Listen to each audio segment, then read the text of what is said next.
Hello and welcome to Grateful AF Day 2. So this whole event is to help you have more AF days more regularly. And not only that, but to really like that experience, to enjoy taking regular breaks off of drinking. So you can get to know yourself better. You can enjoy greater health. You can just feel better all around. Hi, iPhone. I think that's Shannon. Hi, Shannon. Um, yeah, we want to make AF days more pleasurable. That's like my whole goal with this group really is to get people to really love not drinking, taking time off of drinking, drinking less overall, because it really enhances your life quality. You feel so much better. And when you feel so much better, you can do greater things. You have more energy for yourself, for other people. It's an entire ripple effect.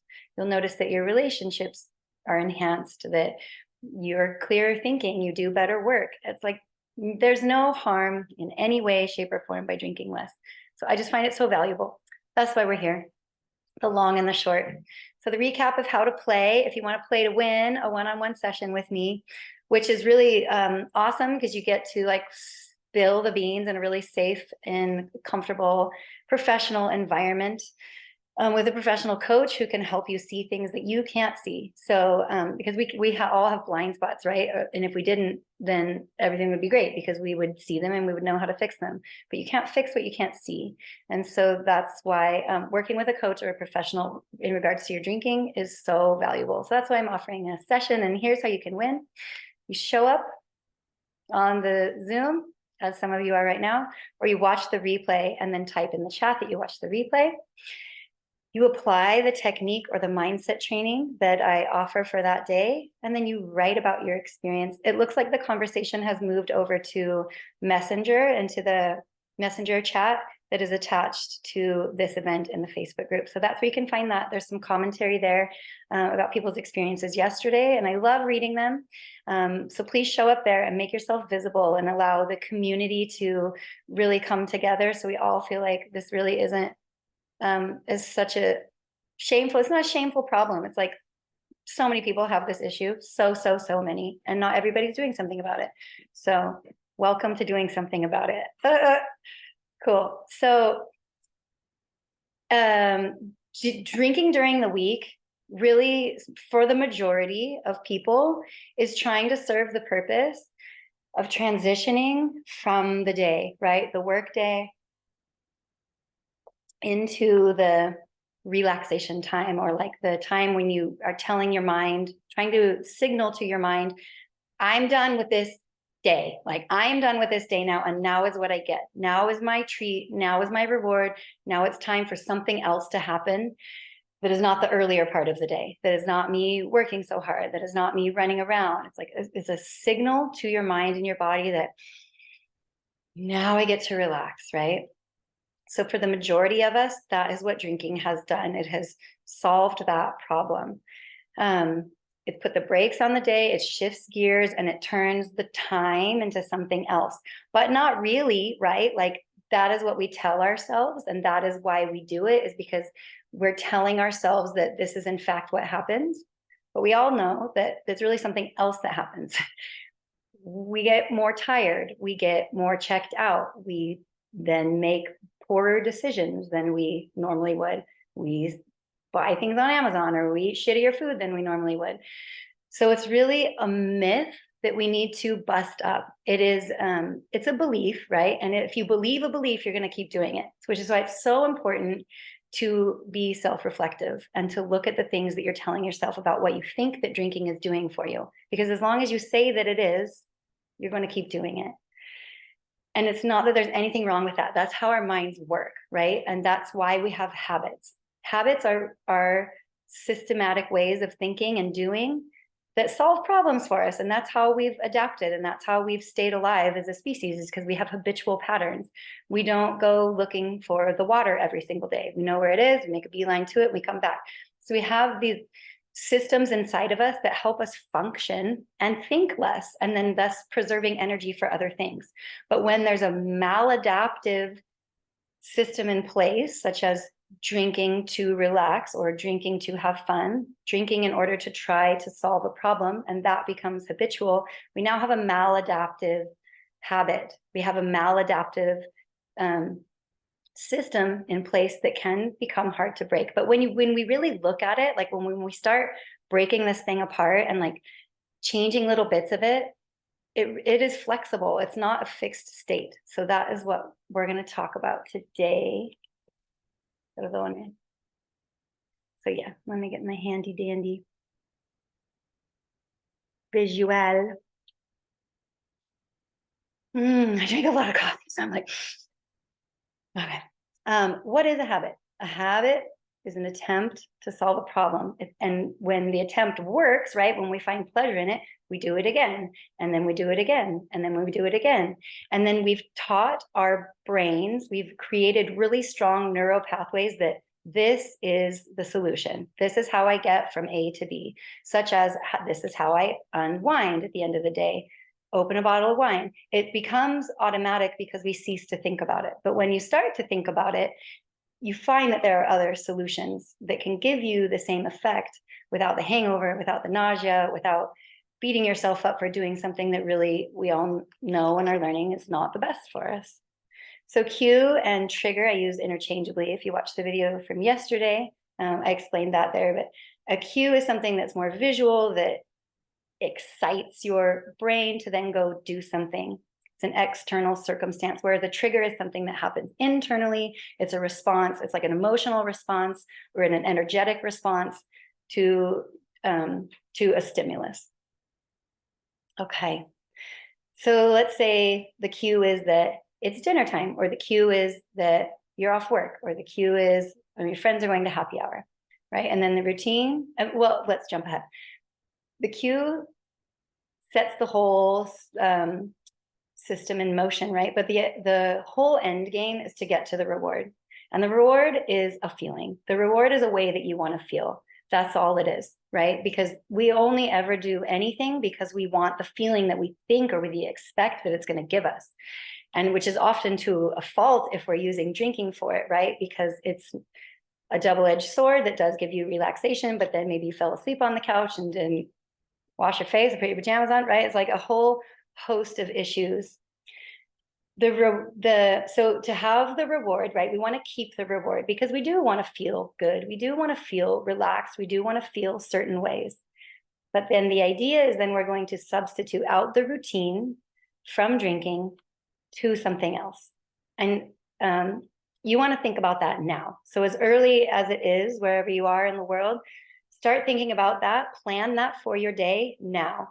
So what is the reward that typically on a typical day when you drink in the witching hour or wine o'clock, wine or beer o'clock or cocktail o'clock, whenever that is for you, what are you hoping to feel? Are you hoping to relax because you have a stressful job? Are you hoping to have more energy because you have kids and like your day's not over yet? What is it that you're hoping to feel? And become really aware of that, right? It's like sometimes we just drink and we don't even know why we're drinking, but there is an objective to it. There is a meaning that we've assigned to it that is probably really old, so we don't really have it at the forefront of our minds so much anymore. Or we just throw off casual statements like, I want to relax, or this is how I de-stress, right? But really think about, how is it that you want to feel at this time when you typically drink? I want to feel relaxed, or I want to feel what? There is a feeling, there's a definitive emotional state that we're trying to achieve by drinking. So you want to identify what that is for you. Get really clear about that and write it down. If you're here with me right now, write it down. And then we're going to substitute out the routine of drinking, and we're going to insert the routine of something else. So this is different for everybody, but I'll just throw some general things out there that kind of fit the bill. The routine can be a beautiful drink that you make, right? Look up, maybe you have some craft AF cocktails that you like to make, like a nice drink that you would actually then put in a wine glass or the glass that you use, and maybe go sit outside for a minute and like take a time out and enjoy and relax and shift the gears of your day. That's something that a lot of people do. Another thing might be that you sign up for an exercise class, like, and prepay for it so that you know that you're going. Like when you get off work, like, I know I'm going 2 blocks over to that yoga studio that I always say that I'm going to, but then I don't because I end up drinking, right? Or something like that. What is it? Put it in place now. Put it in your near future now, today, right now. What else could things be?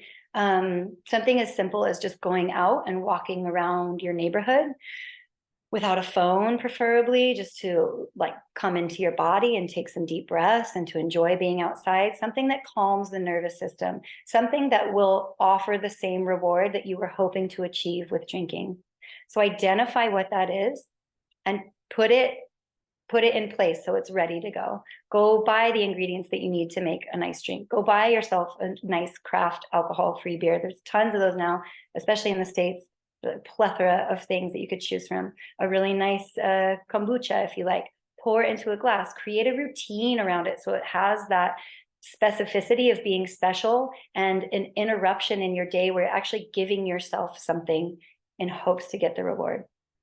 Okay, so it's like creating the placebo effect, but it does in fact work. It does in fact work. It just takes practice, and everybody here can do this. And the more you practice it, the better you feel, the more you actually crave the other thing. When you realize how good you feel when you make it through that little hump in the day, right, that exists for all of us, which is like 5 to 7 or 6 to 8 or whatever it is for you, moving through that time changes everything because your sleep is better. You wake up like, oh my God, I didn't drink yesterday just because I made it through this hump time. So these, I'm really mature. No, I'm not, just kidding. This whole series of sessions, I'm offering you to help you do that, right? It really is just a small amount of time to get through, but the payoff is huge. The payoff is a whole 24 hours that you didn't drink. And then you can repeat that. You can repeat that. Or you can at least, at the very least, if you're just starting out, be like, every Tuesday, I have an alcohol-free Tuesday. If you're someone who's accustomed to drinking every single day, like I was, start small, but build it into your lifestyle. Get excited about it. And so also the routine, whatever you're inserting for the day, and identify it, and now please, that will give you the reward, the feeling that you're hoping to achieve. Get excited about it. Get excited, look forward to it the way that we previously looked forward to drinking, right? I definitely, even in like the morning, I was like, can't wait till 5 when I can drink and this friggin' day is over. Hadn't even started yet, you know, because I had so much anxiety from drinking all the time. So you can maybe relate to that. But all of that shifts and changes when you're able to remove alcohol more and more into less and less. Alcohol, like there's a meme going on, is causing a lot of the problems that it's trying to remedy. And that is totally true. And the less that you drink, the more you can see that, right? And it becomes really empowering when we start telling ourselves these truths, that alcohol is not giving us the thing that we were hoping it would give us, which is why people drink more and more in the attempt to, maybe this drink will give me the feeling. Oh, it wasn't the third one. Maybe it's the fourth one. Maybe it's at the bottom of the bottle. I can't find it, because it's not ever going to give you something positive from something that is so harmful. But we tell ourselves that it is, which is why we keep chasing it, right? Like a hamster on a wheel. And the way to interrupt these patterns is to break the pattern with a different routine. So that's what you're going to do. You're going to identify at which time of the day this shift happens, for the witching hour, right? Like when you normally drink. Yesterday, I asked that you set a timer for it. You could do that again today for sure. You could also do the ball exercise if you're like really having a craving, but insert a different routine that you're looking forward to, that feels pleasurable and fun, that you're going to do instead of when you would normally pour the drink, and set that up now. Set that up now and look forward to it. And the second half of this is drinking. The habit of drinking and automatic drinking is any habit really is entwined in our identity and our self-concept, who we believe ourselves to be. The habits that we do inform who we believe ourselves to be. So to have a new habit, you have to think of yourself in terms of some other aspect of you. So it's not like, I'm a queen of England, even though she drank 4 drinks a day, I read every day. So it's not imaginary, it's not fantasy, right? Like there is an aspect of you, there's versions of our personality And the version of our personality or our identity that drinks all the time is older and outdated than who we really are at this point in time. A lot of our drinking is attached to younger, less mature, less resourced versions of us that we're still acting on because we're thinking in terms of that version of us. This is like a little bigger than, this is a really big concept. So I'm going to try to distill it just in a little bite-sized amount for right now, with it, like something that you can apply. So to have a new habit, you have to be thinking of yourself in other terms, in terms of being somebody that doesn't have the maladaptive tendency to drink to solve a problem. So I'll say that in another way. So thinking of your routine, for example, the new routine that you're inserting today, the positive one, the non-maladaptive one, who are you when you do that thing? So if you have if a yoga class is your thing, for example, or you're going to go for a run, that is, I'll speak in first person. Oh, that is athletic me. Oh, that's yogi me. That is health conscious me. That is me who loves to take care of my body. That is me who feels really good when I'm doing deep breathing and exercising. That is health conscious me. That's yogi me. That's me who wants this, this, and this, right? All of that criteria that belongs to that version of you is who you want to shift into at the time when you start rationalizing that maybe it's okay to have a drink, or like, oh, I'm just gonna not do this one. I'm just gonna sit this one out. Or when we start talking to ourselves like that, try to identify that there's two parts of you that are vying for your attention. There's the older version of you that like feels really comfortable and like likes the familiarity and likes the predictability and really likes drinking and really likes alcohol. And like that is a version of you for sure. We're not trying to say anything about you is bad or needs to go away, just to be acknowledged of like, I see who's talking here. This is this version of me. And there's also this other part of me that made this plan to go for a run at 5:30 or go for a walk around the neighborhood. Nature me, healing me, oh, that deeper place in me, and access that part of you as well. So you're not being, not manipulated, but like talked into something that you set your mind up that you weren't going to do by the comfortable familiarity of an old version of you. So changing your drinking requires a shift in identity. And so this is the little piece that you're going to try on today. Notice when the chatter comes. Notice when the talking comes of trying to talk yourself into doing something, trying to talk yourself into just having that drink.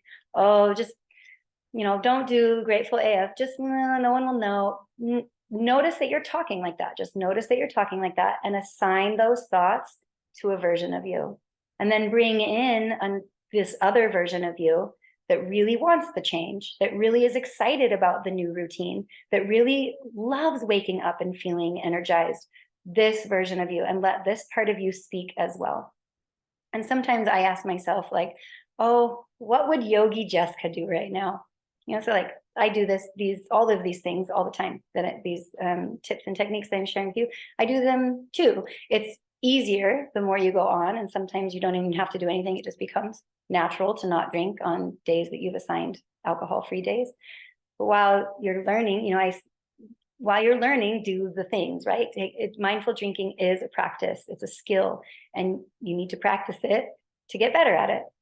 And that's why we're here. That's why you're here. So thank you so much for being here. I'll just recap gently. You're going to identify the time that you drink and what it is that you're hoping to feel at that time. What emotional state are you hoping to achieve, or what emotional quality? Identify that, and then give yourself a new routine that will satisfy, that will give you that feeling, probably more so than alcohol ever could, even though alcohol is so tempting, right? It's like, just seems like the easy fix, the easy way out. Let's train ourselves to choose differently, because every time that you do choose differently, you're creating new neural pathways that make it easier and easier for you to do differently the next time, this time, and the next time, and moving forward. You become somebody else, which follows into the second part of what I was saying. You become somebody else. when you start thinking this way, thinking differently, your drinking will automatically change because you see yourself with different eyes. The way that we see ourselves are like the way that we behave. If I see myself as someone who has no control and I'm a wino and everything sucks and I just need to sit on the couch, then that's what I'm going to do. But if I see myself as someone who can affect change, I see myself as someone who really values health. And even if it's just a small 5-minute walk, that's what I'm going to choose because I'm seeing myself in a different way. So I invite you to see yourself in a different way and see yourself as someone who gets excited about having the new routine. Okay, that is what I have for you today. If anybody has any questions, you can type them into the chat, or you can just ask them to me, or you can put them into the group. Thanks for being here. Thanks for practicing AF practices, AF lifestyle. It's totally worth it, and it's totally doable. And that's really just what I want everyone to know, is that everybody can do this. I hope everyone has a great day. Let me know what your new routines are. Show up in the messenger thread and speak about it there, and let's all get excited for each other because it is super exciting. Oh, there's a question. Oh, you're welcome. Thank you, Jen. Thanks for being here. See you soon.